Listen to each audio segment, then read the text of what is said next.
ఈ అన్న చిన్నప్పటి నుంచి అన్ని చూసిండు, ప్రజల కష్ట నష్టాలు అన్ని చూసిండు.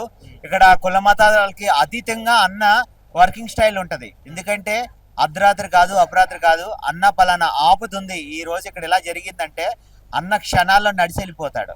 ఇలాంటి డేరింగ్ ఉన్న పర్సన్ మన నవీన్ అన్న కావడం మాకు చాలా సంతోషం.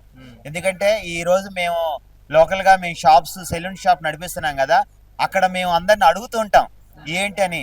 ఇన్ని వాళ్ళు కష్టపడుతున్నాడు, ప్రజలు కష్టాలు ఏంటి అనేది తిరిగి తెలుసుకున్నాడు. స్థానికంగా ఆయన కారులో తిరిగి దర్జాగా తిరిగి ఏంటి అని అడిగే వ్యక్తి కాదు.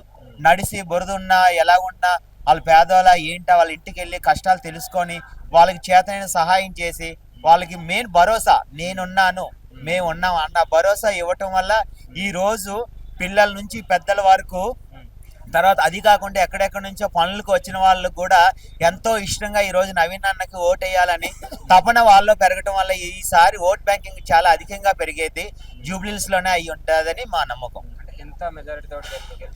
ఎంత మెజారిటీ అంటే నాకు కూడా పెద్ద ఐడియా లేదు. మ్యాక్సిమం నాకు తెలిసి అయితే ఒక 50,000 పైనే మెజారిటీ వస్తుంది అనుకుంటాం.